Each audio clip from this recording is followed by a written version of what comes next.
Okay. Good afternoon, everyone.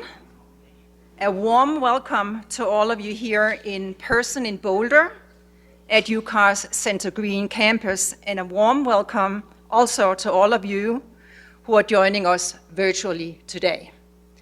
My sincere thanks to all of you for helping us celebrate the 20th anniversary of our NASA Heliophysics Summer School. My name is Hannah Moriello, and I am the UCAR.CPAESS Center Director. And it has been my pleasure to work with NASA for many years now on the Eddy Symposia, the Jack Eddy Postdoctoral Fellowship Program, and the Heliophysics Summer School, for which we are gathered here today to celebrate 20 years of education for students the world over. As most of you know, heliophysics is the integrated study of the sun, its planets, and space environment as a dynamic system.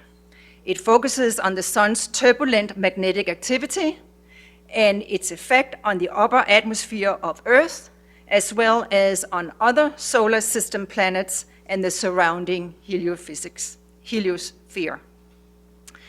This is a cross-disciplinary field that shows the interconnectedness of many fields. Because this unifying view was so important and unique, the Heliophysics Summer School was born from Madhulika Guhathakurta's, better known as Lika, her vision to teach and promote it to the next generation. As a matter of fact, I don't believe the word heliophysics was a widely accepted term back then, unlike today.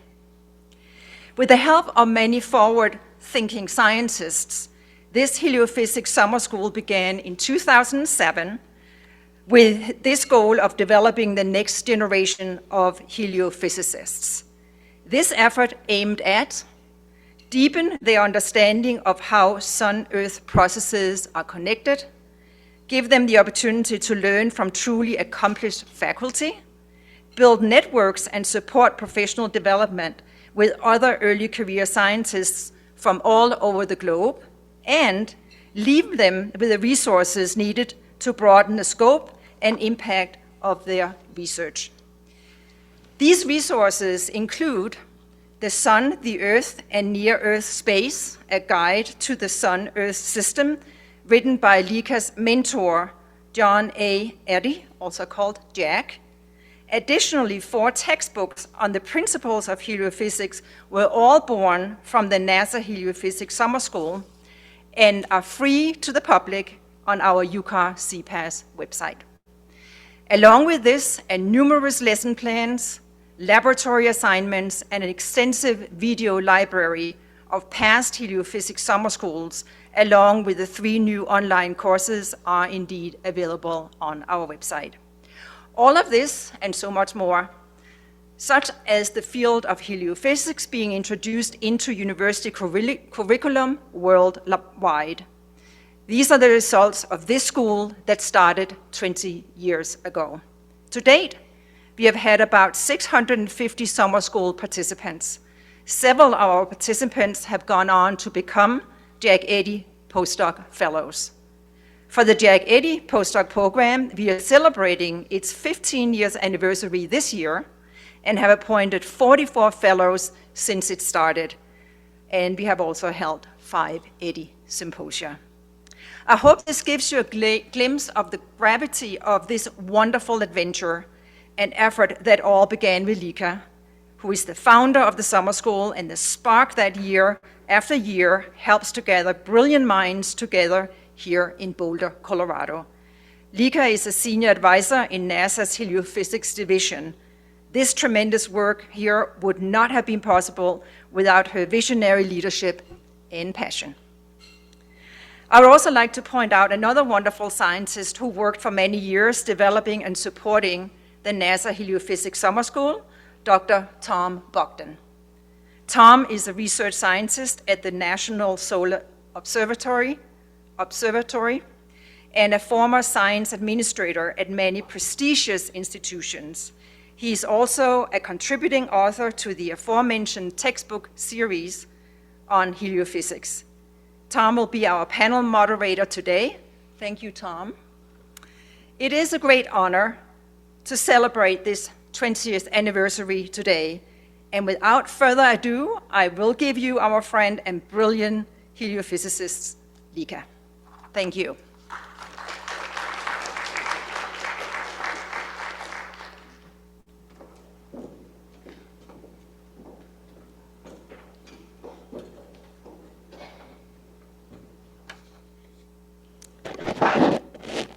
Thank you, Hannah.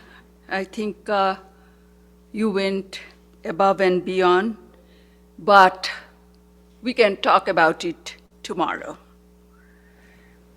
This point here, I think I'd like to make some remarks on individuals whose contributions were immense for the summer school.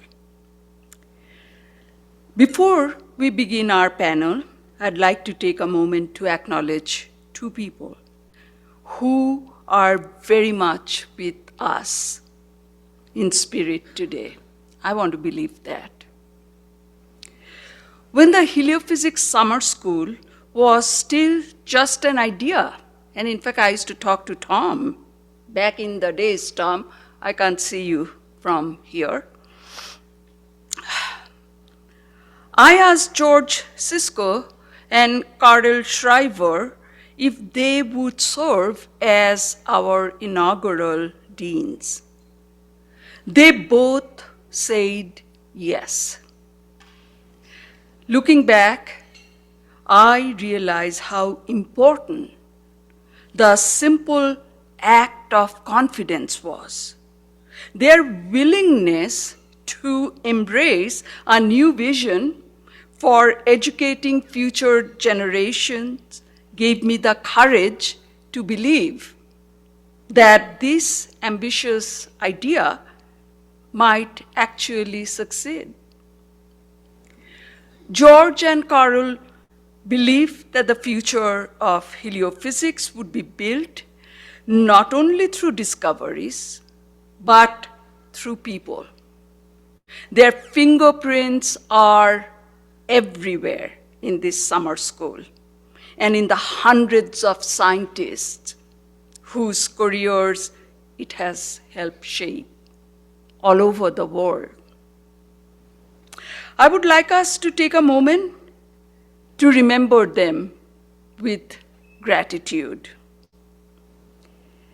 As we celebrate 20 years of Heliophysics Summer School, I also want to thank the many people who have carried this vision forward: our deans, coordinators, faculty, mentors, teaching assistants, and everyone behind the scenes whose dedication has made the school what it is today.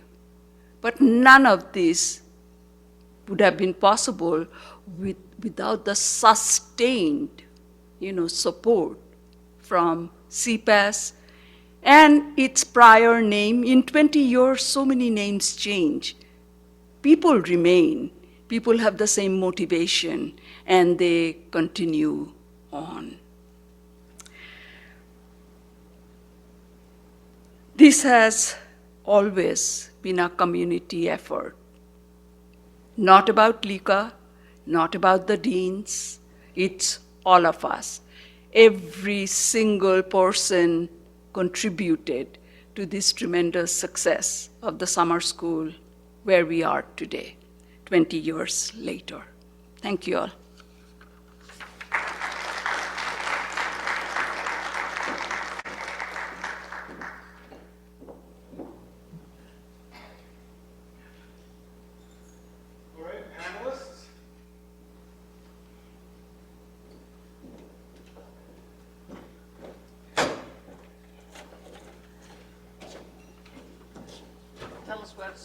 You get to sit wherever you'd like.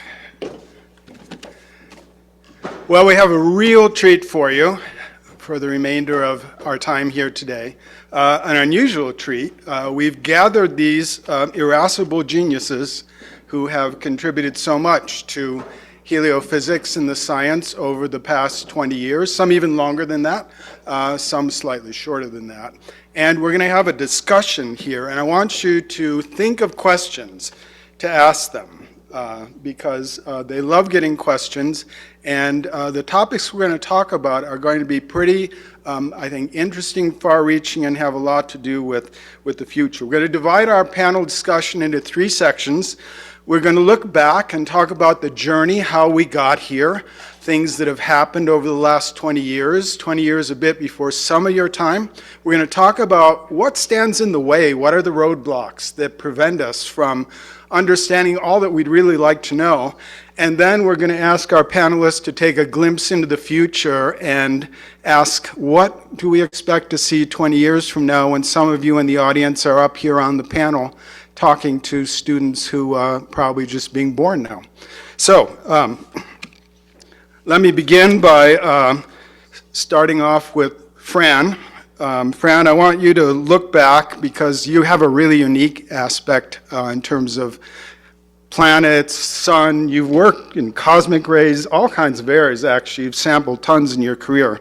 If you look back over the last 20 years or so, what do you think are the things that have struck you as transforming how we understand differently today about the coupled Sun-Earth planet system than we did previously? Thank you. Great pleasure. I want to start with the Voyagers, Voyager 1 and Voyager 2. In the past 20 years, one in, I think, 2011 and the other in 2018, I think I got that right, crossed into the heliospheric boundary into the interstellar medium. This was anticipated for a long time, predicted, didn't happen, finally happened, and now we're beginning to understand not only our heliosphere, but what's outside the heliosphere and shapes it. Secondly, returning to Earth. I think a big difference has happened because we've had multi-spacecraft missions. Missions are not just one spacecraft, but a group together. So we had Themis and we had MMS. And what that has done is allow us to sort out spatial and temporal variations. And this is a big deal in space science, as you, I'm sure, have come across and will continue. And this will be part of the discussion, I think, this week, because trying to understand how do you analyze multiple spacecraft data and put them together is a big part of the sort of thing you can be looking at. The third thing is the outer planets. And Jupiter and Saturn, Uranus and Neptune. And these are very different planets with very different magnetospheres, very different space environments.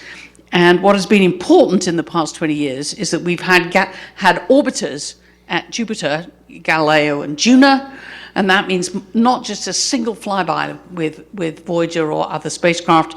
We're learning to look at the system orbit by orbit by orbit and trying to sort out spatial and temporal variations. And then there's Uranus and Neptune. Please, please, please, please, within your lifetime, can we go back to Uranus and Neptune and understand these weird magnetospheres? More about that tomorrow. More about that tomorrow. Finally, I'll just say the inner planets, atmospheric escape, Mars and Venus, big topic, lots of interesting stuff, very important for planetary science, but also space physics. I'll end with that. Sounds good. Who wants to chime in with a different perspective? Andreas. So I think one of the things that has been transformative has been sharing code and sharing infrastructure. So with the arrival of the SOHO mission, we had the first mission in heliophysics where the data was ready for anybody in the world to use almost as soon as it was taken. And there was the construction of an entire analysis suite that people could, any person in the world could contribute. And now, we have become much better and better at sharing code, at sharing data. And I think that has been completely instrumental in how we start connecting what is a very complex and disconnected system. And it has changed the way we think about science. If before this transformation, science was very proprietary. I had my group, I had my instrument, I take my own data, I do my own analysis, I publish my paper. But we have transformed, and you see it more and more, and the new generation is no longer afraid of sharing a code. In fact, has become integral to what we consider as reproducibility. And so we no longer live in this kind of like idea scarcity, data scarcity, where I keep this little plot, but we actually move into an era in which it's all about ideas. Who has the ideas? What is the cool idea? How do we implement it and carry it across and share it so that others can build on it? You know, I think that's a great point. The social aspect of how we do our science is going to be an underlying theme to what we say here today. And the day of the single author paper is probably behind us now. Really, collaboration is the key to what we're doing. Lika, do you want to say something?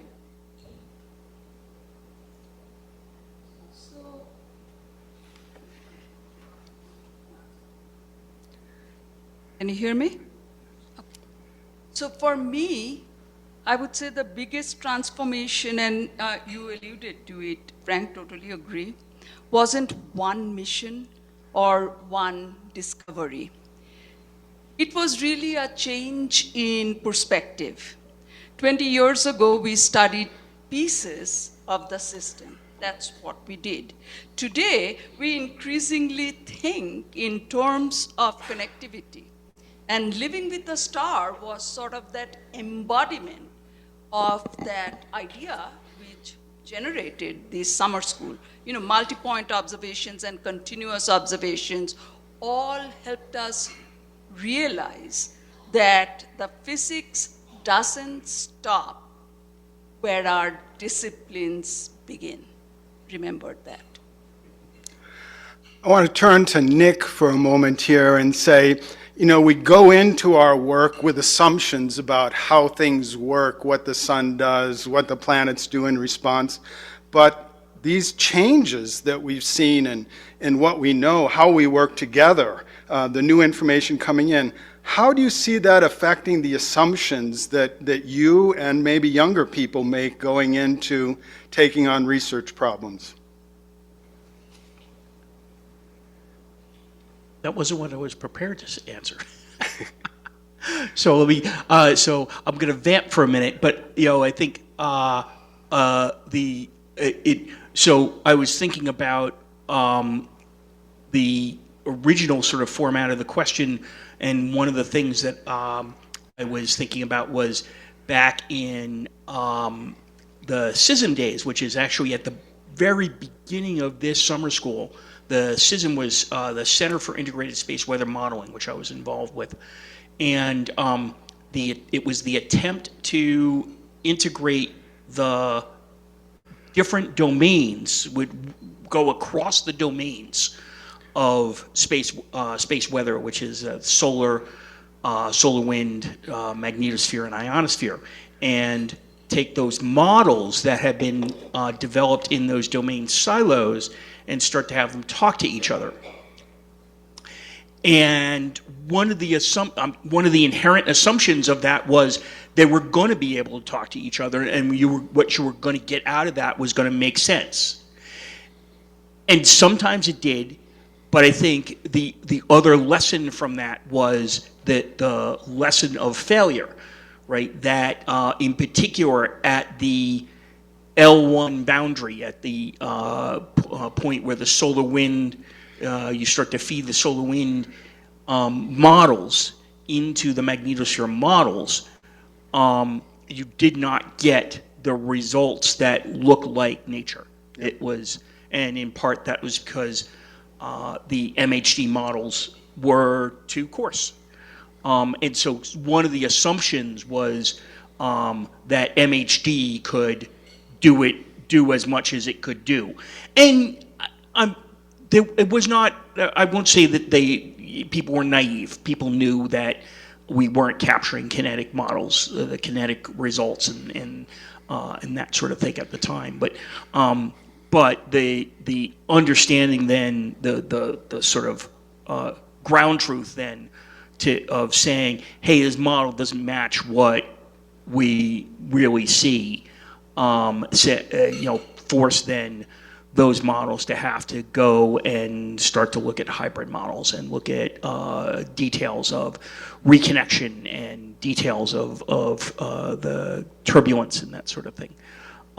So the assumptions were then challenged, right? And that's where Amitava, I'm going to refer to you. I remember a similar panel, a career panel, you saying, "I've failed more than I've succeeded," or like that wasn't what you said. It was. I'm reminded of Michael Jordan's line about you miss 100% of the shots you don't take, right? So you've got to try lots of things, and because of that, you're gonna fail a lot, especially in cutting edge science. And so be prepared to fail and be prepared to look back at that failure and say, what assumptions did I make and where are they wrong and how do I fix them? Because that's where the advancement comes. That's a great answer, Nick. You sure you didn't prepare for it? I want to ask Amitava to chime in. You and I go back a long way, and I know a lot of my assumptions turned out to be quite wrong. Which of yours that you started out as a grad student with do you feel really was kind of a shocker to you when you realized it doesn't work that way? I'm prepared to be proven wrong all the time.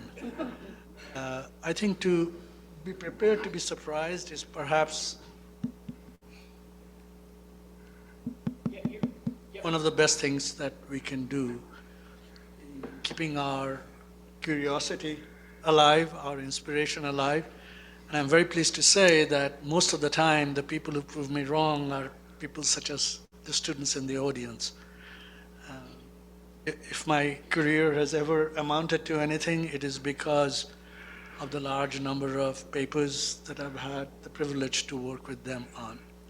With that beginning, Tom, you and I do go back a long way. And what I find is that there is a long view and there is a short view. Some of the questions that preoccupied us continue to be questions that we haven't completely solved. In that sense, you might say that some of the science has progressed a little too slowly. Example, Parker said, if you want to understand the problem of coronal heating, you have to understand that the current density that is flowing in the corona can't be a very simple type, very diffuse, smooth current profiles, which if you calculate how much heat they produce, will not be enough to heat the corona. And therefore he made a very bold statement. All the current must be in the form of near singular filaments. It was done a real leap of intuition based on some firm work, but there's a lot of unanswered questions associated with what we call the Parker conjecture. I know Tom and I and B.C. Lowe and others were very interested in these questions. Even now, with all the beautiful simulations and everything, that remains an unsolved question, but we are getting closer and closer to an answer, I dare say, and the answer may surprise you in that it comes from understanding how optical waves propagate in continuously refractive media. Parker himself called it the optical analogy, but didn't make it very precise. There's a lot of really interesting mathematics that can actually make his concept very precise. So I hope I'm giving you an example here of something that is a long and deep question, maybe 50 years now, but thanks to some real recent insights, we are getting close to solving. But as you say, we're not quite there yet, are we? We can go on with all of these examples. It speaks to me that there are gaps, and that's where I think the audience now, you want to pay attention, because these gaps are places where real discoveries and investment of time can make a difference. Lika, if you look back and see, take in mind what Andreas has said about many of the advances, where do you see the gaps and the roadblocks to some of our understanding of complicated things like nanoflares, et cetera, and dynamos? I think you're taking me down a path that I'm not going to go. Excellent.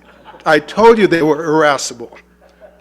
Take your own road. Take the high road, Lika. First of all, I wanted to tell Amitabh, I thought his answer would be that the answer is blowing in the wind.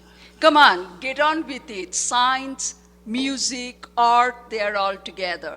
There are all kinds of gaps. Okay, so I know that you were going to ask me this question and I wasn't prepared the first time. Tried to prepare this time. And when I saw this list, of course, the list is solar dynamo, coronal heating, turbulence, space weather prediction, blah, blah, blah. Then I realized those are not the real gaps. They are where the gaps are felt, but then we call them gaps, right? So I want to, and this is something, Amitabh, you introduced me to, and I have latched onto it. Stephen Hawking once said that the 21st century would be the century of complexity. We understand many of the basic laws of nature.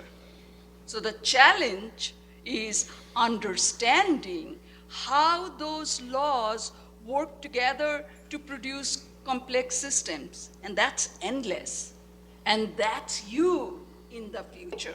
So I think heliophysics is living that prediction. The deeper problem, as we have discussed already, is that nature has always been connected. But we people sort of try to stovepipe it. Our science is still catching up. So I'll very briefly talk about 4 places where I see gaps. The disciplinary gap, and we already talked about it, right?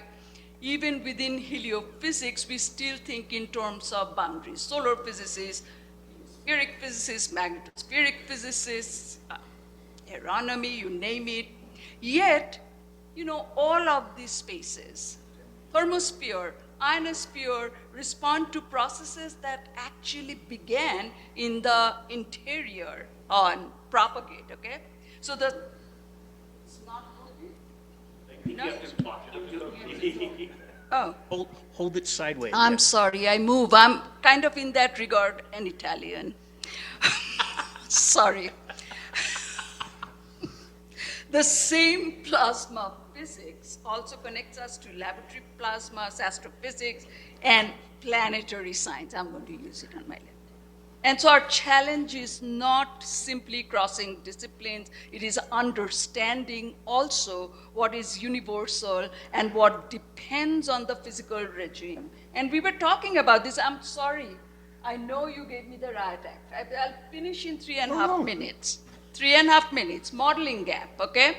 Our observations, as you have heard, many different kinds of missions in the last 20 years have raced ahead. We don't have an observation problem so much, but our models have not. We still cannot connect the solar interior corona, heliosphere, magnetosphere, need to make a haiku, and our atmosphere in one self-consistent force principles framework.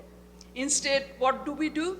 We run like a relay race from one model to the next, right? At every handoff, assumptions are entered, and some of the most interesting physics becomes parameterized rather than understood. You guys are going to figure that out, okay? Then there's the scale gap, the vast scales that we operate under, right? Astrophysics often studies the largest systems through remote observation.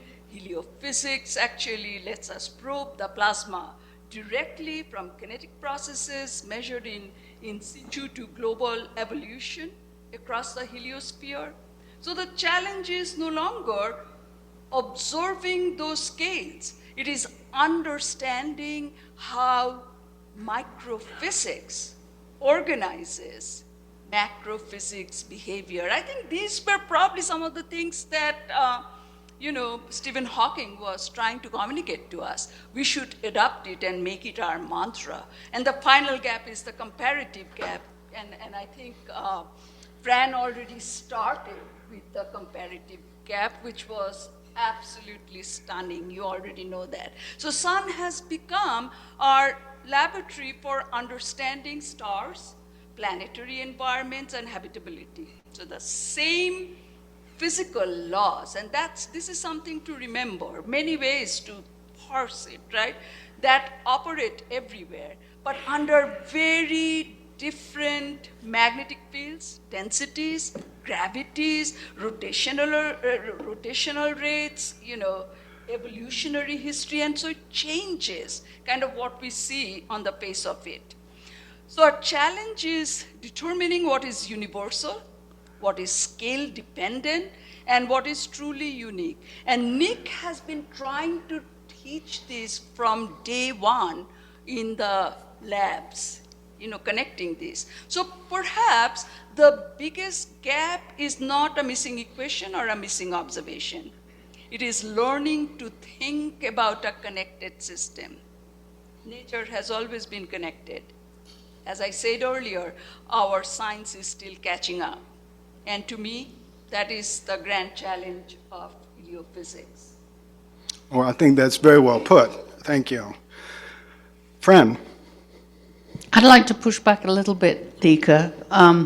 I do think we have a data gap. And as I mentioned, the multi-spacecraft at other planets. To understand complex systems, you really need to have multi-spacecraft measurements. Oops. Sorry. And I think we're missing them at many places.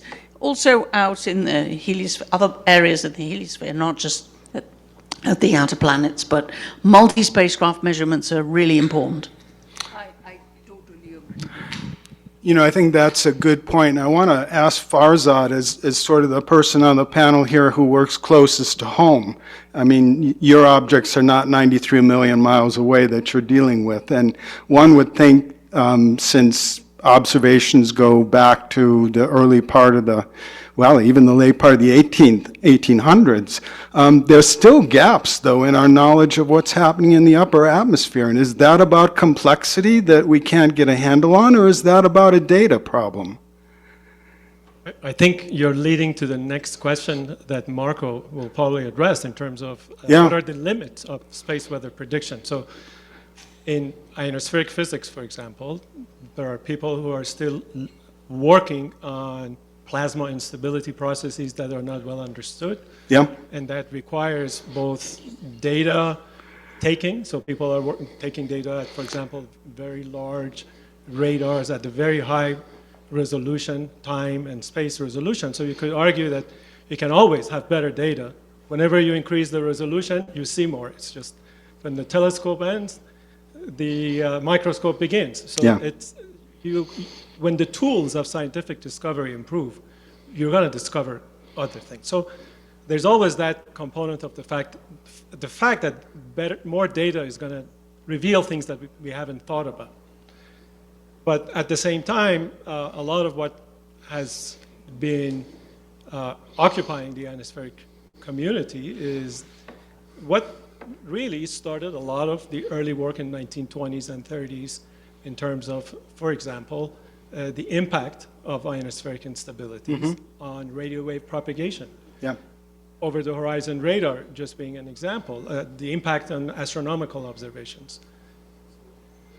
So all of those require something that I would say in heliophysics and space weather, in a way, the ionospheric community is the link between what Earth science, climate, weather started, because they had to do prediction, be able to specify things, to where heliophysics then later became interested.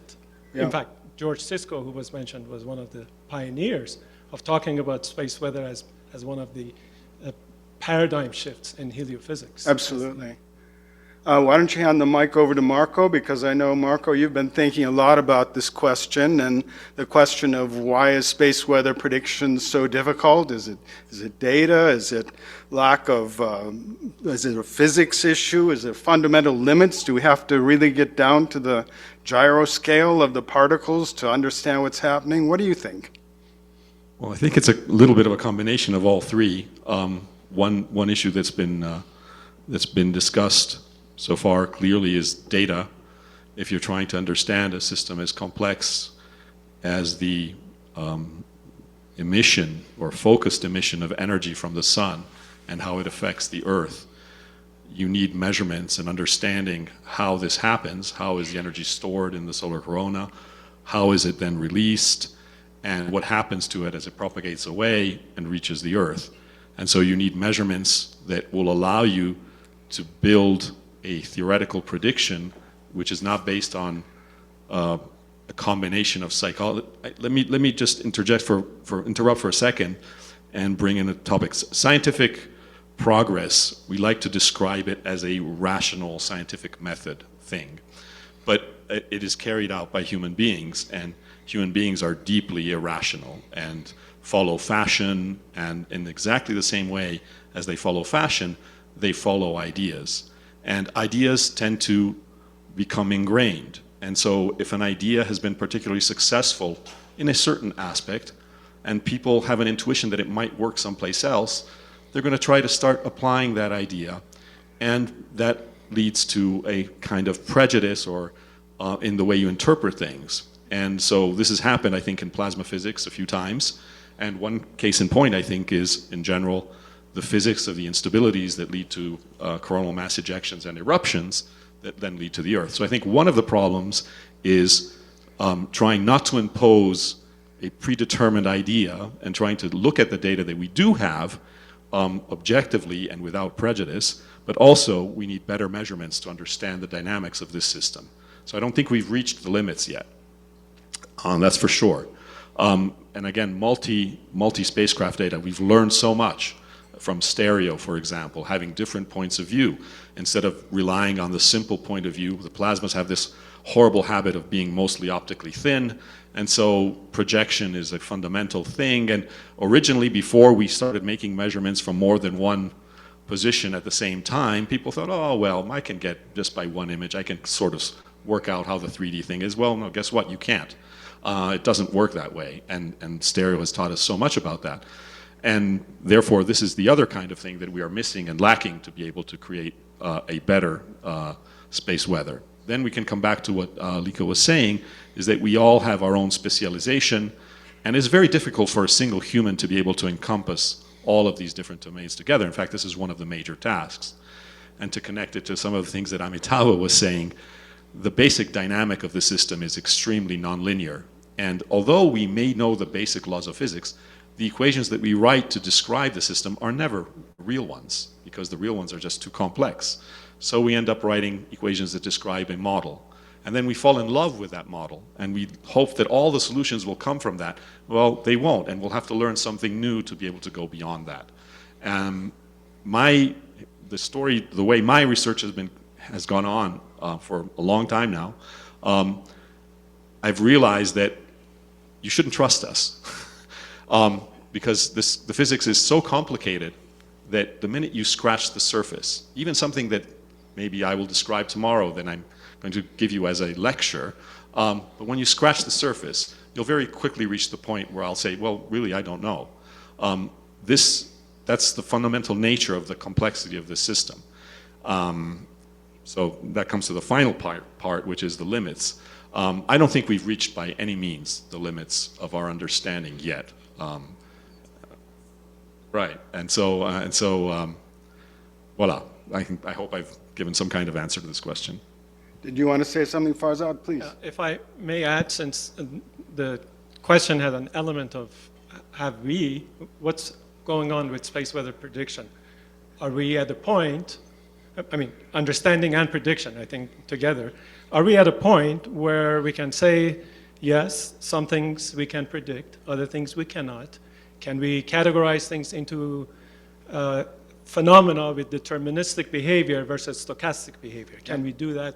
And the important thing that I would like to emphasize is that when, prediction historically has been the business of statistics and statisticians. And the way statisticians think about prediction is that they think about sources of uncertainty which fall into the categories of aleatoric and epistemic. So one in which you can take as much data as you want and you still are not going to learn anything new. The aleatoric kind of uncertainty. Flipping a coin, I can flip a coin for 5 years and I'm still not going to modify the probability because of exactly what's been said. The nonlinearities, the sensitivity to initial conditions. It's not because we don't understand the physics, the governing physics, the dynamics, the mechanics, interaction with the fluid. We understand all of that, but because the governing equations have such sensitivity to initial conditions, we can take more data and still we won't be able to improve the probability. So it's inherently modeled stochastically. But there are other things, and this goes back to what Marco was saying in terms of multi-scale phenomena or turbulent phenomena, but in space physics. But there are other things that we can actually benefit from taking more data and learn more, come up with new hypotheses, and refine on those things. And the final point that I'd like to make is that I believe in pursuit of space weather prediction, there has been too much emphasis put on making a list of things we wish to predict, and then throwing as much measurement or model and simulation at it with the hopes that we will predict them. And less attention has been given to asking the harder question, which is what is predictable? And at what scale? Yeah. And how do we verify that? And how do we understand that? And how do we characterize that? So I encourage the students in the audience to think about maybe the harder question, the question that requires a different kind of thinking. But really, that's at the heart of, rather than just pursuing something that may not be tractable, like flipping a coin. But can I add something to that? So I'd like to clarify then what I was trying to say. I don't think we've yet reached in many of these topics the limits of that. It's clear that in the chromosphere to coronal transition, there is an extreme amount of stochasticity. And maybe we will learn indeed that we can only make a kind of probabilistic theory of how a flare takes off. But what I'm trying to say is that I think that the way magnetic energy in the solar corona is stored, we still haven't gotten to that level. We don't have that level of understanding, which I think is attainable with better measurements and better theory and modeling. Sort of summarize this. This is very important for the field, and I'm really glad, Farzad, for your feedback. So the challenge is not simply more data or better models. It is understanding uncertainty, how uncertainty propagates across the entire heliosphere geospace system. And we are far from, achieving that, but we are definitely making progress. And in that, more data, more model, more paying attention to uncertainty propagation matters enormously. I think that's absolutely true, but I want to come back to Fran's original point, which is we need to look places we aren't looking, right? So maybe to summarize, Farzad, what you were saying, we should quit doing coin flipping experiments and maybe do something about the theory of how thumbs work and how people, feel they're throwing coins in the air, if you get my drift. But so more data of the same ilk doesn't necessarily move us much further, except to have maybe a better categorization of what that probability distribution function looks like. Really good point. Amitabha, do you want to add something to this? And you can say no if you don't, but I feel like you probably do want to say something. Well, I could continue into the question that you posed for me, Tom, before we got into this together. But one of the things that I want to echo in what Fran said and others responded as well, is that despite the many missions we are dealing with an undersampled universe. And whether we theorists, I'm a theorist, like it or not, driving force of this business is new data. Every mission has brought forth, almost without exception, something that we did not expect to see. And that then mobilized the community. Realizing that we are dealing with an undersampled universe, I think that the astrophysicists in particular really need to pay more attention to what heliophysicists have learned. Because they have in situ measurements, image measurements with a clarity and a resolution that they can learn from. And if we come up with basic physics models which can explain some of this stuff, it would be too arrogant to claim that you can explain everything. There are lessons to be learned there that can be translated into other disciplines. And I think that that larger program remains work in progress. Yeah. This would take me to the question that Let's do it. Let's talk about system science. I know that heliophysics was founded on the idea of comparative everything, that the processes that are going on are not that dissimilar. I remember Carl Schreiber was always interested in how the ionosphere and parts of the upper atmosphere bore a resemblance to the chromosphere, and always impressed upon me that if you get to the temperature minimum in the sun, the ionization is 1 part of 10 to the 4. Is a scary number, actually, for someone who was brought up believing MHD was the answer to everything. So how have we done? Have we managed to get away from the paradigm that I know an infinite about an infinitesimal amount of science? Do we accept colleagues who can be broad but not as deep as we are? How is system science working in your opinion, Amitabha? This is where I'd like to begin where Lekha began earlier today, by paying tribute to George Sisko and Carol Schreiber. This particular summer school had the unique feature. We congratulate her on choosing the first 2 leaders with such wisdom. But even more than that, the leaders themselves and what they represented. They were major intellects. They understood a lot more about physics, about the universe, than the research output that they had in particular disciplines.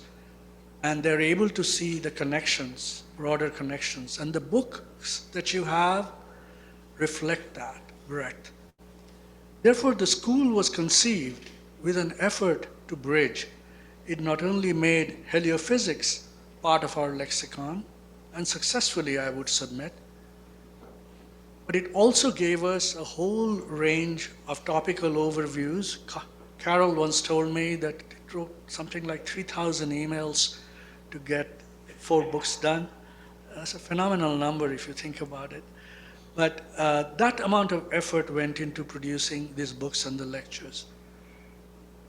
I must say that I'm a little sobered by the fact that even though such major effort went into this, the lessons of heliophysics haven't completely been assimilated as widely as I would like to have seen happen among astrophysicists, among scientists in general. Why is that? Well, a lot of people have commented on the fact that our knowledge has been broad and our specialty is narrow. This, of course, is the human condition. You know, we tend to become specialists in one thing and then defines the questions we actually ask. So to the students in the audience who are still trying to figure out where they want to be, my suggestion would be keep yourself broad. Listen to everything that passes you.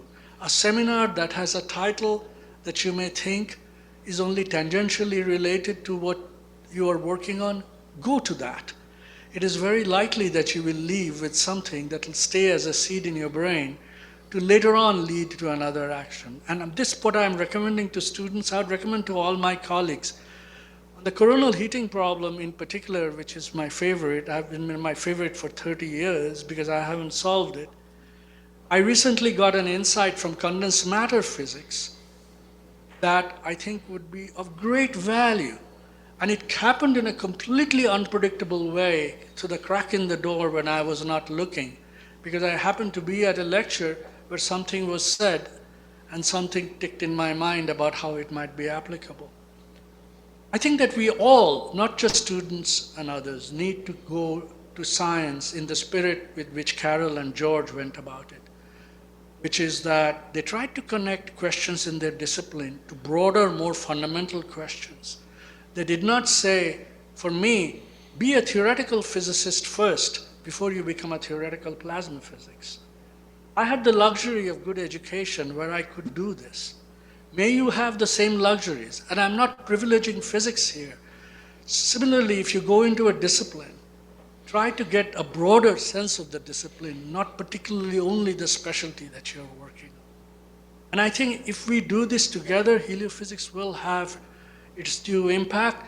Unfortunately, you can't do the job for astrophysicists. They have to buy into doing physics this way too. But I'm optimistic. Certainly, this summer school led the way for me in a very pivotal manner. I think that's very wise. Does anyone want to add anything to that? Andreas?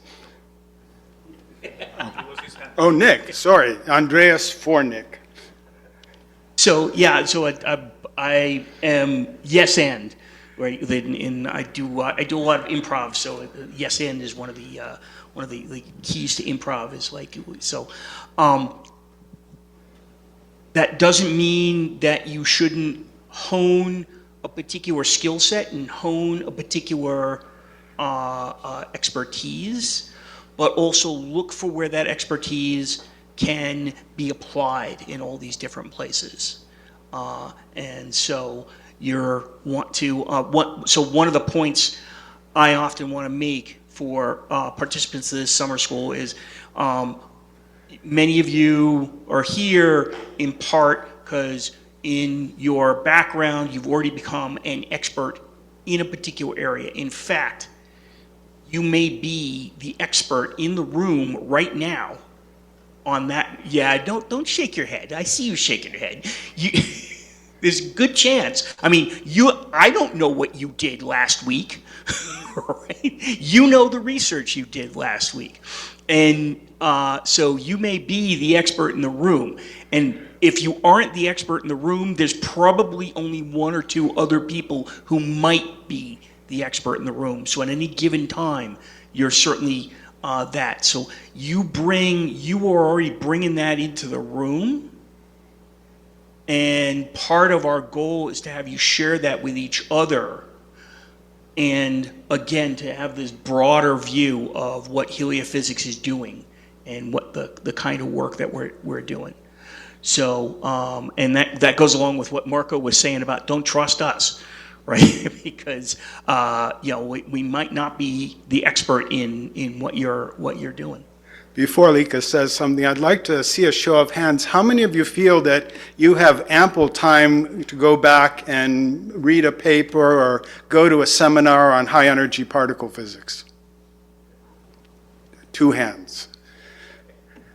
Sometimes I want to say to you, you can't afford not to go to those seminars because, and I know it sounds, great, just go to seminars. But what's the definition of insanity? It's doing the same thing over and over again and expecting a different result, isn't it? I spent years trying to figure out how to propagate waves through plage, lots of little flux tubes. And then one day I went to a talk on wave propagation in bubbly liquids. Guess what? It's spheres versus cylinders. Boing. I would still be doing that problem if I hadn't gone to that seminar. Lika. Can you hear me? Yeah. Okay. After all these eloquent speeches, all I wanted to say that everything these people are saying, there is really nothing negative about it. It's kind of a state of reality from each individual's perspective. And so I want to say that yes, the vision isn't complete, but it is alive. And with all of you here, it will get into that 21st century complexity. That is, we are talking about complexity. Think what Hawking was thinking. It is absolutely incredible. Every time I read that slide you sent to me some 10, 15 years ago, I don't know when, but that's become my next mantra after living with the star. It is the complexity. Our field is not inventing new laws of physics, but infinite amount of complexities in extreme environments that we know not of. We need more observations, but we do have a lot of observations where we are not looking. I think that's very true. So let's go into the last bit of our discussion by, okay, we've kind of talked about where we were, we've dealt with some of the problems. Now let's get some insight from these 800-pound brains as to what we should do and where we should focus. And I'm going to turn to Andreas to kind of have him give his thoughts on what? Okay, how do we meet these problems? What observations, what computational programs? AI, do we just let AI solve the problem? Andreas, what do you think? Okay, so math is a language that we use to describe reality in a way that is actionable. It's a beautiful language of logic where you can pile math on top of math. So when you look at the trajectory of our understanding of the universe, there has been a lot of the capture of the equations that govern behavior around us, right? And one of the most interesting recent developments, which is I think what has happened in the last 20 years, 30 years, is with the arrival of computers, we have gone from trying to describe the universe as exactly as possible, but being comfortable with an approximate description of that universe. So those equations that we couldn't solve analytically, we are integrating numerically. And the challenge is that the way we have been implementing this using computers, every person with a different code, makes it hard for us to pile math on top of math, the way we were doing it before the arrival of the approximate solution of equations. And so two things become an obstacle. One is the ability of chaining models together. The other one is that we start facing systems so complex that we cannot conceptually come with an approximation of the relationships that connects things. So how is this velocity dependent on temperature and dependent on the magnetic field and depending on what happened the year before and what happened? This kind of like conditional connection between things becomes difficult. And so what I think is going to be transformative into the future is the arrival of AI, not as a concept, but not as a tool, but as a concept for approximating problems and solving problems. And so what I think is going to happen is, because we're all working now, sharing our code, sharing our results, we are all in a world where PyTorch is open source and available to anybody, and everybody can build on top of PyTorch. JAX, NumPy, SciPy, scikit-learn, all these things we are sharing with each other, and we're gradually coming to a point where if we migrate our models into this shareable network of code and modules, we can start piling math on top of math again. And since AI systems are trained by optimization frameworks that can deal with billions of parameters, we can approximate those pieces that were made very hard to pile one model after the other. And so, I don't want to go on and on about this, but I feel like what will bring us to a transformative outcome in heliophysics is this: everybody living in the same framework and being able to connect their models in a way that you can optimize and propagate information freely across them in the way we train AI models. So it doesn't have to be a neural network. It doesn't have to be a transformer. It can be a numerical integration of MHD equations with parameters that are learnable, and you flow information from observations back and forth through your models in a way that every single unknown is approximated by the same kind of concept. And so I agree with Lika, and I agree with Fran. We live in this paradoxical, and this was very clear when we were working on the decadal survey. We live in this paradoxical space where we have a lot of data, and we also don't have data. There is sparsity and richness at the same time. And so these kinds of frameworks allows you to maximize what you can do with the data that you have and approximate the gaps of the data that you don't. And so I think that's kind of like the future that I see for heliophysics, you know, an end-to-end sequence of models that we all make publicly available. We can chain together, piling math upon math, and we can take in data that is solar, data that is heliospheric, data that is magnetospheric and ionospheric, and they can be taken by different instruments with different resolutions, different cadences, and we use approximative models as a very elegant way of dealing with gaps and uncertainties.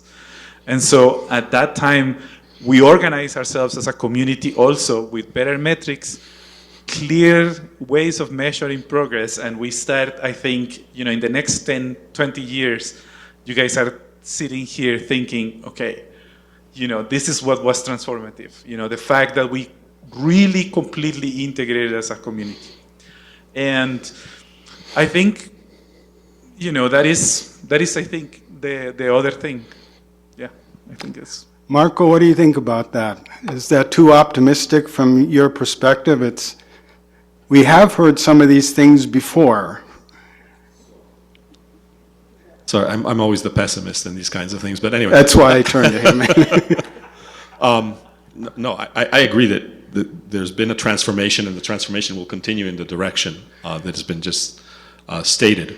I think there are some pitfalls along the way that we have to be careful about. That's my basic comment. And the pitfalls are the fact that sometimes quantity can become the enemy of quality, and superficiality may take over. When a physicist does an experiment, he has to know the details of the experiment that he's doing. How has he made the container? How has he measured things? And when the codes are publicly available, who do we rely on to understand that in depth? No code is perfect. Even a simple magnetohydrodynamics code can very quickly give you results that are completely wrong. And so somehow you need to maintain the capability of distinguishing a wrong result or a result that's taking you down a wrong path from a correct result. And so I think that AI will actually help in this as well. So in some sense, I think the solution is incorporated in what you were saying. The fact that many people will be able to do using similar tools but slightly different, and therefore compare the results. Because of these problems are so difficult, and some of the problems that we deal with, including, for example, the prediction of where is a CME going to go, are so difficult to do. And really the progress over the past 30 odd years has not been as significant as we may have liked. I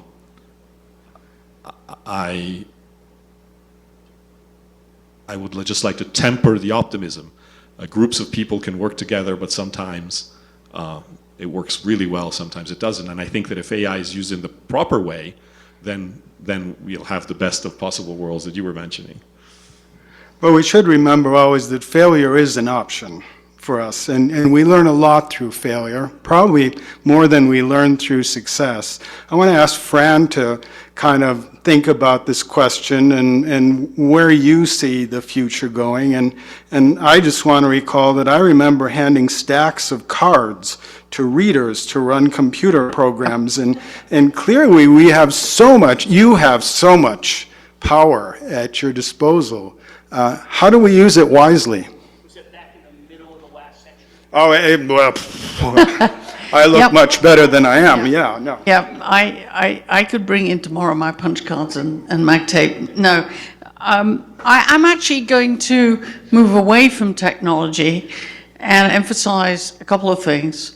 One is, and you'll hear this all the time, I think, as you're doing your exercises, I always say at the end, when you do an exercise with a computer code, something made by AI, doesn't matter what it is, you look at it and you say, DTMS.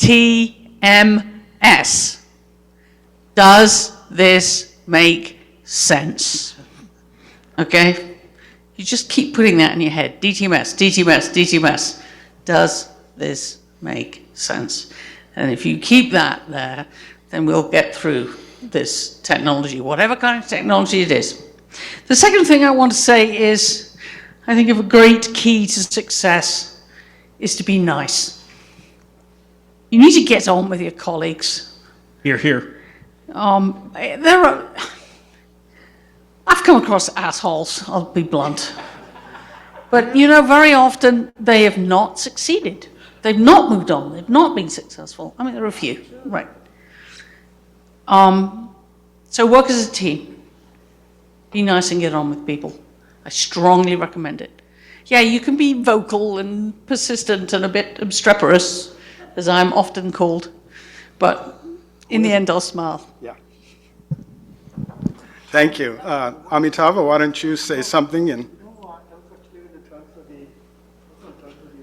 They've been patient listeners, and I wonder whether they have comments, questions, and I don't want to break the form of this one.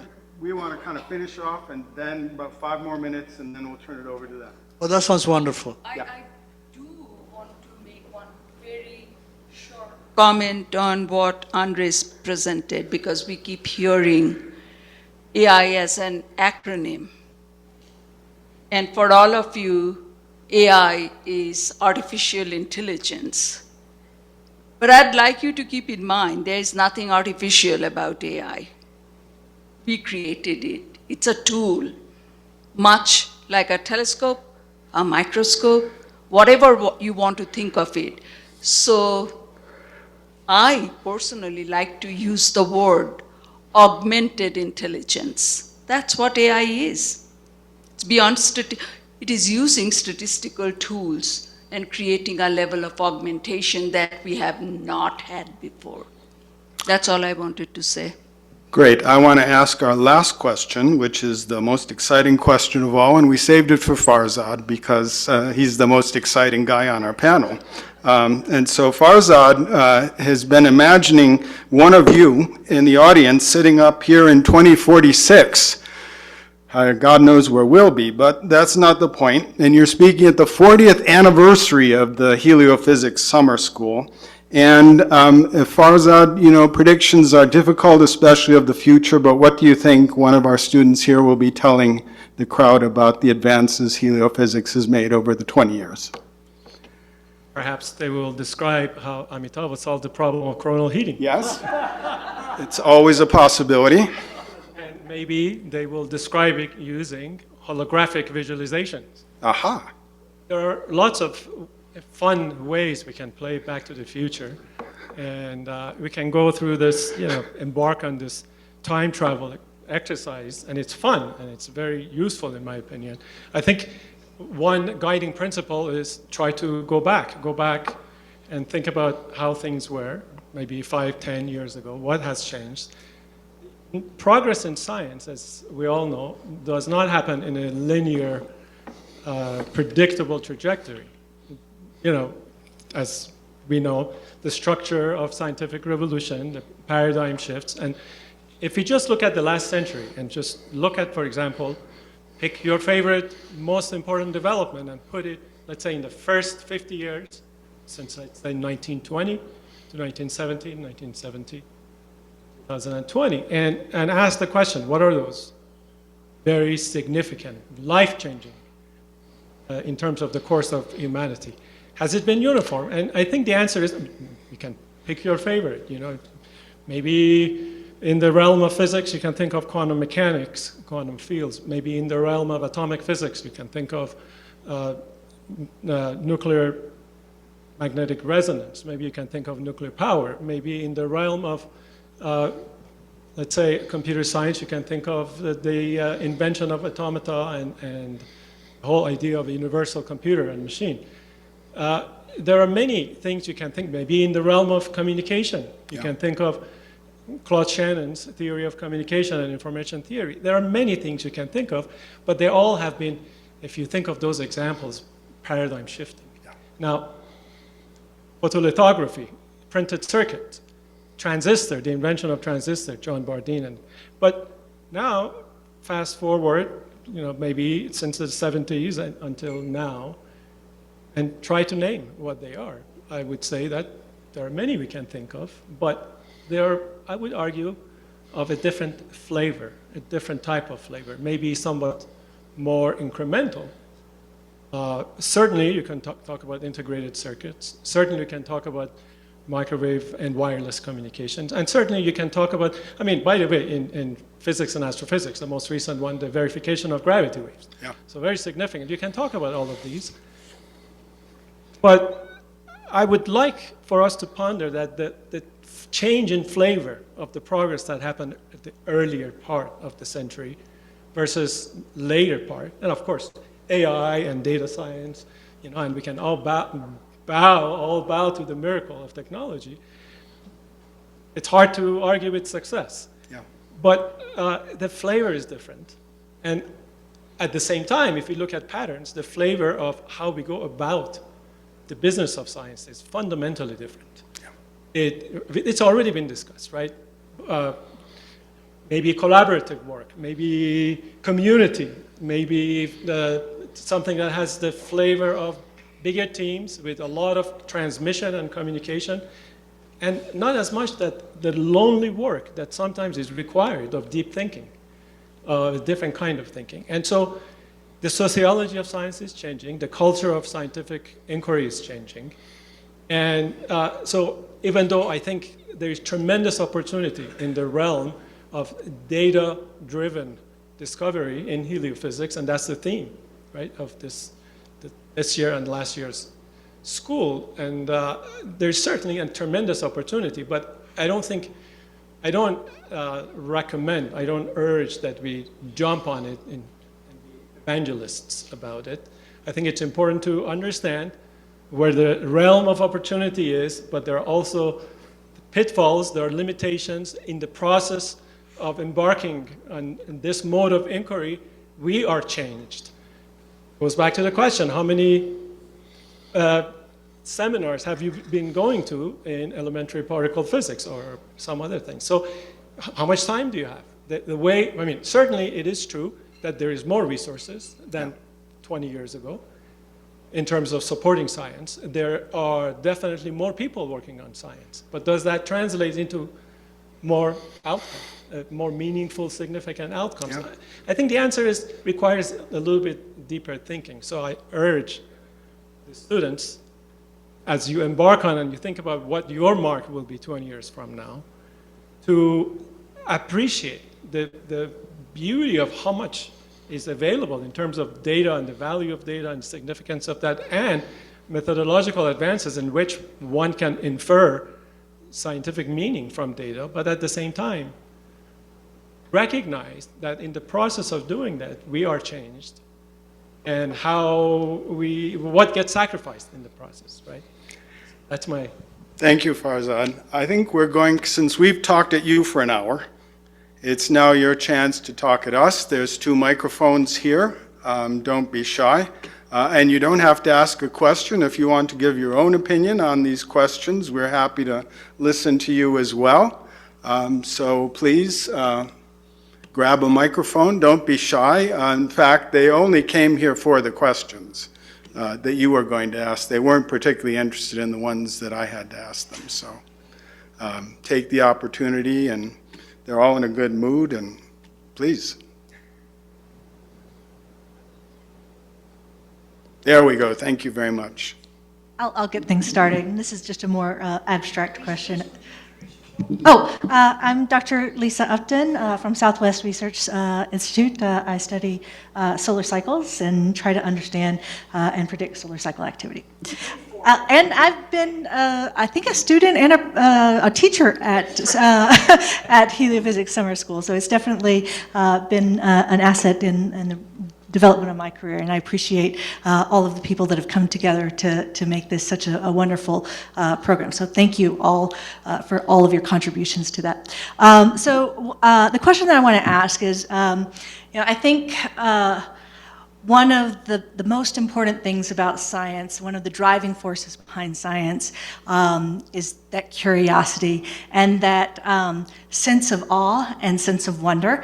And I would like to ask one or several of you to share maybe an experience that you had throughout your careers that was just an overwhelming sense of awe or wonder or discovery during your scientific career. Yes, magnetosphere of Uranus. We had a flyby with Voyager, and we had no idea what we were going to see. We anticipated a boring dipole aligned with the spin axis, but oh no, it was tilted by about 60 degrees, and it was all weird, and it was whistling around, and the solar wind was coming by, and it was all tangled up in a mess. And then we were out and gone, and I want to go back. I think this moment to me is awe-inspiring. This moment of transformation, of technological advancement. And I think that's the thing that I wanted to say. When you guys are here in 20 years, I would like all of you to feel like you're part of history, that you're agents of change in that world as we are. Like when you are a student, you're still gathering your bearings, and it's hard to see the bigger picture. You have given a task that you need to accomplish.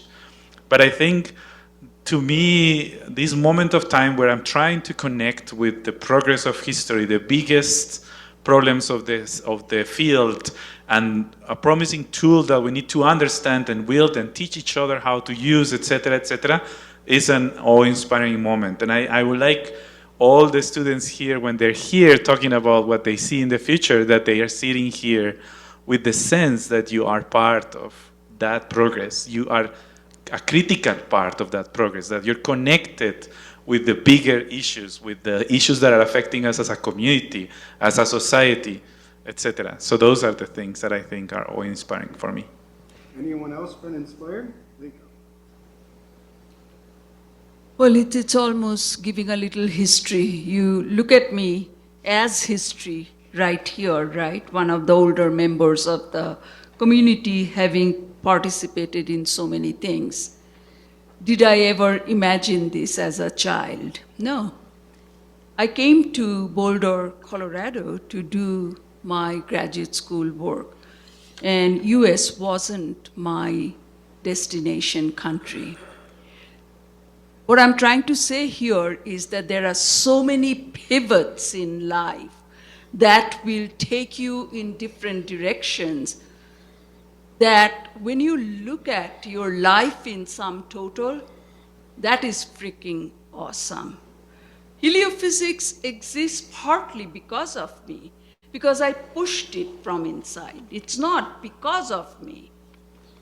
But it's bringing everybody together, right? I mean, who would have imagined Parker Solar Probe?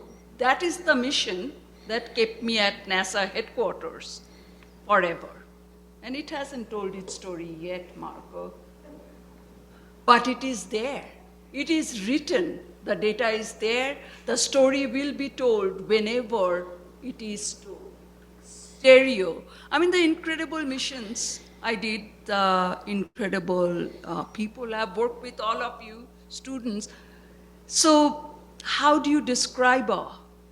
I look at this whole passage of life as nothing but awe. More questions. We have 2 mics. This is your chance. Fame and fortune, stardom await you by asking the awesome question they can't answer. Actually, they can answer any questions, so there's no. Yes, thank you very much, sir. Hi. Yep. My name is Juan. I am a graduate student at the University of Alabama in Huntsville. I do a bit of everything maybe, but my dissertation focuses on galactic cosmic ray modulation in the inner heliosphere. And I apologize because I'm going to bring up a maybe not so fun topic, and I think everyone in here is passionate about science, but we also need to eat, and we need clothes, and we need steady paychecks, that kind of stuff. So I want to talk about funding. I'm at the point of my PhD when I'm near the end, and I'm looking for postdocs and trying to navigate what seems to be a very tumultuous time, and I don't have enough years to really have the perspective. I hear that funding is cyclical, but this moment seems to be special. So do you guys have any advice for young scientists, early career scientists, who are trying to start their careers and start with a solid position, a solid first project that they can then turn into a more long-term thing? Because I would love, and I think everyone in here would love to make a career in science, but I've already had several colleagues who have been forced out, and they're happy and with their cushy industry paychecks, so they're not complaining. But if our first goal is to stay in research, stay in academia, what advice do you have for us? Hang in there, dude. We're with you. Yeah, I'd say the same thing. Use your PhD to develop skills that will allow you to fall back. But if you really want to do it, just go for it. Personal experience, 40 years ago was a different world. But I finished all my postdocs and I didn't have a position, and I lived in the observatory in Paris as a, how would you say, what the term is? But they didn't know I was actually living there. So, voila. Squatter is I the was a word. squatter at the observatory in Paris for 2 months because it was without funding. And I just decided I was going to continue until something else. I think that there is a lot, I mean, as someone that has always been in soft money, I have never really known whether next year I'm still here doing science. And when I finished my PhD, it was one of the cycles, maybe not as bad as it feels today, but it was one of those compressions that I finished my PhD in the middle of a compression. And I think Lisa is also here as an example of someone that just didn't know. She came to Boulder, and for a year you were like, just hoping for the best. It's a difficult thing always. And so I think that, one of the things is flexibility. You did your PhD in galactic cosmic rays. There may not be a possibility to get funding to do galactic cosmic rays, although that's obviously the natural thing for you to start with.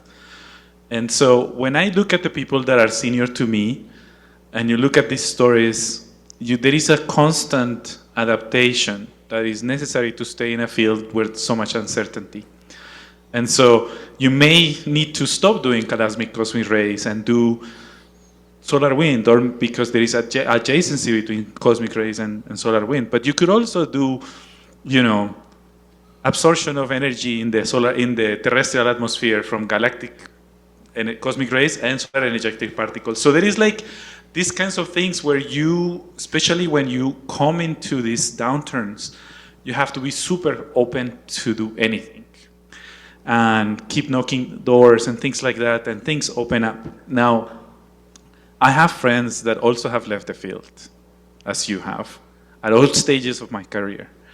And so I think the other thing is to know that, you're going to be fine, whether you're in the field or not. Your preference is being in the field, as it has been mine all along, right? But even today, right now, I have a funding cliff coming in 28. I have 0 funding coming on 28, right? There is a possibility that coming 28, I may need to move to industry if I don't figure out a way of securing my funding or cutting my hours or these kinds of things. These are a constant calculus that are really hard when you're young. Now, with time, as you hustle and and you start things, new things, move to other fields, try new things, you know. I started in the interior, now I'm like AI person, you know, that kind of stuff happens. You cannot prove to yourself that maybe you have lived 10 years not knowing whether next year you're funded, but somehow you're still funded. And that gives a little bit, pushes that anxiety a little bit out. You have not had that chance yet. And so I agree with Fran that especially when you're in a downturn, you have to push through, and whether you make it or not, you're going to be fine. And if you manage to make it through, then you gradually push yourself, you prove to yourself that you can stay in spite of the instability. Now, if you don't, and you end up in industry, you will still be fine. You will still be happy, you will still be doing interesting things, because our brains and our love for exciting and interesting things and thinking and solving problems is what is keeping us here. And we would love to do this in heliophysics for as long as possible. I will. But if you have to, for some reason, in that flexibility, step away from the field, you'll also be fine. I was just going to add, as Andres mentioned, I also graduated in that same compression that Andres graduated. For the first year and a half after I got my PhD, I did not have a job in solar physics. During that year, in my spare time, I spent time working on proposals, applying for postdoc positions, going to local meetings. I attended the Heliophysics summer school during that year because I did not have a job. I think if you're passionate about it and you want to be in this career, you do have to be persistent. You have to have that grit. You have to hang in there. You have to have that flexibility that Andres mentioned. I was going to say the exact same thing. Be agile and be open to maybe opportunities that might not necessarily be the way that you thought you were going to go, but are kind of close, that'll kind of keep you aligned.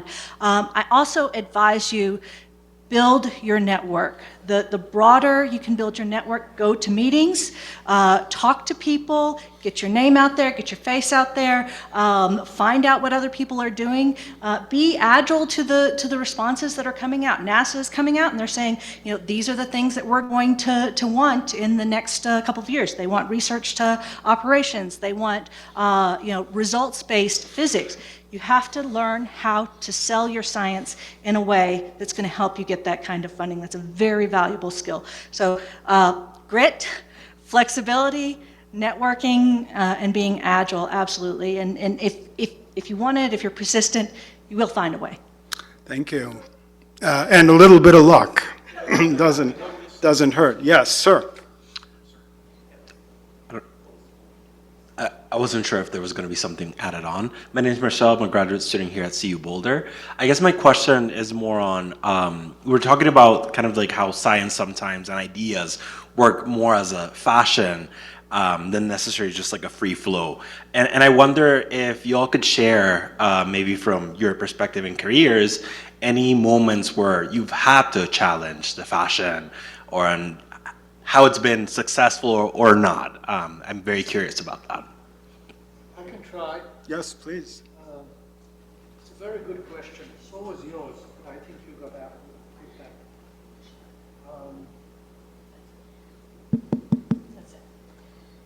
Anytime you look at a problem and you try to develop in your perspective on this, you are fortunate, as I have been a few times, you find that your ideas are different. However, if you want to have your ideas be accepted by a highly intelligent community, and this community is as intelligent as any that I have known, you have to place that new idea of yours in the context of what has been done. Assimilate that and say, this is what you have taught me, and it does not explain this very important feature. Because I think people are willing to give you a good hearing if they see how your work and your new ideas fit into the context or the framework that they've already developed. If you fail to do that, the problem is you will make yourself easier to be ignored. because people have to understand what it is that the ideas are falling deficient in. But by all means, don't give up your perspective unless somebody proves you wrong. You know, there is no greater illustration of this than the person who dominates our thinking, even though he is no longer among us, which is Eugene Parker. Solar wind, the dynamo, you name it, every one of his signal ideas, I was fortunate to know him, and he once told me that every one of his important ideas had major refereeing trouble. And the reason he stuck with it is because the reviewers did not give him a compelling reason to change his mind. So unless somebody talks you out of why you are wrong, don't believe them. Listen to what Marcus said. Don't trust the people who are bringing their prejudices to throw at your idea without telling you what it is that you did wrong. But you too have to address what they understand. I have found this work for me, once in a while. Any other thoughts on that? To be an iconoclast. Oh, great, another question. Thank you, sir. Hi, my name is Alyan. I'm actually an undergrad at Berkeley, now part of the summer school, just working up at HAO for the summer. Welcome. But Professor Amitava and Veli mentioned this, and it's a problem that I've thought about, which is if you're sitting in a field for so long, there's like this structure of a way you approach certain problems. And everyone has it in all these subfields, right? Heliophysics has it. And even if you look at, like, let's say atmospheric science, even at CU, right, you're looking at the aerospace department attacking a problem, and astrophysics and atmospheric science and physics. And if it works, then your inclination is to approach the next problem like this. And also by the nature of the problem now, if I'm doing an undergraduate education or graduate education, when I'm being taught how to approach the problem, the people who are teaching me how to approach this problem have also used this structure for however many years. So now when we're trying to take the approach of like removing this bias from the way I approach whatever problem or structure I'm looking at, especially at this stage in a career, you know, higher education, postdoc, grad student, undergrad, where everything I've been taught has been through this framework. How do I actually look at a problem, like when I'm writing a proposal, and be like, oh, let me approach it this different way, without the years of background in all these different fields, just due to the lack of like time? It's a very good question. So I'd like to emphasize again this issue of you can't just go out there and say, I'm right, you're wrong, especially as an undergraduate, to be quite blunt with you, right? Gene Palka could get away with it, and he did that a fair amount and got into a lot of trouble, but he was senior enough and brilliant enough that he could get away with it. But I would actually recommend what I said earlier about being nice and being cooperative and being teamwork. And I think also you do need to put what you're doing in the context of how a topic is being currently approached from a certain direction, right? Or from multiple directions. You mentioned, for example, atmospheric science, that it could be approached from aerospace, from physics, from atmospheric science, from astrophysics, and so on and so forth, right? I think you have to, if you want to address a new way of studying an atmosphere, you've got to put it in the context of those different approaches, even if you feel you want to take a different approach that's a little different, okay, or very different, radically different. To be listened to, you've got to learn how to tell your story. And I would recommend, before you write the paper, right, you need to start, this is teamwork, you need to start with a small team of people and tell your story, and then they'll help you tell your story better. Then you go to a larger group, maybe a group meeting of 12, 15 people, say here, the REUs here here at HAO. And then you go to a larger one, which is you go back to your department and you maybe give an informal lunch seminar to a bunch of students. I'm doing these step by step because then you go to the American Geophysical Union annual meeting, and you do a presentation with a poster, and you stand there and you present your talk, right? But if you went straight to the AGU with a poster that starts off, everybody else is wrong and I'm right, you're not going to be listened to, okay? So learning how to communicate, how to work with people, how to get your story across takes time, takes effort, right? And then you may find that it actually does fit in with some particular viewpoint, or you'll realize how to tell your story and explain to people, illustrate how it is different. Hope that helps. I'm sorry that I have to call the discussion to a halt because it's been so good. But I think we should all thank our panelists very much for taking time out to share a lot of thoughts. I thank all of you for staying here, and especially those who got up and asked questions. And is there anything we need to do in terms of logistical things? We do not. Okay. Nick, you wanted to say something before I end? So first off, keep this discussion in mind as we're going forward through the summer school. By the end of the summer school, Tom and Lika will be, Lika will be here throughout, and Tom will come back, and they will do the remit for that last sort of lecture is to sort of recap what we've talked about here, and then with you'll now have the perspective of the summer school behind you, and I think you'll see everybody else except Amitabha in the coming week or so. So if you've got any last questions for Amitabha, please collar him now. They can they can certainly reach any of us anytime, but you'll have an opportunity to speak to everybody else sometime during this next week or so. Yeah. Great, thank you.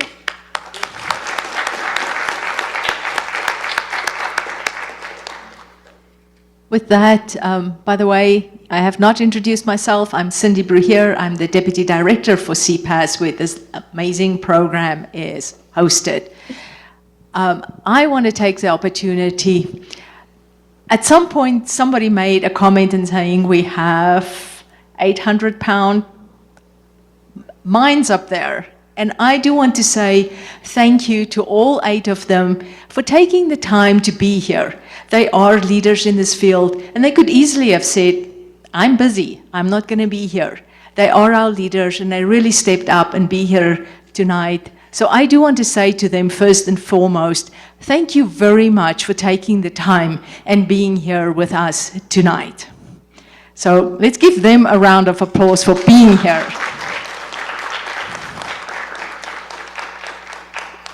Some of the other comments I want to make is, some of the big takeaways I had tonight is, a number of them said, we've been in the field for a while, we've made a couple of shifts, we're still here and we're still learning. And we are still part of the solution and finding the gaps of the future.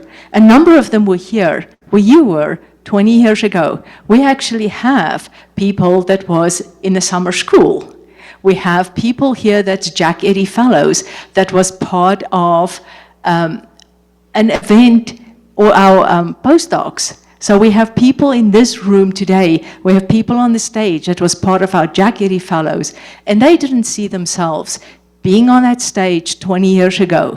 You're part of the future. So I want to echo what Nick said. Keep this in mind as you go through the week and see how you can be part of this community and how you can contribute to what is coming 20 years from now. Thank you very much, everyone. There's a ton of food out there, and we do want to make sure you don't go home hungry and that we don't have food left when you leave. So please enjoy yourself.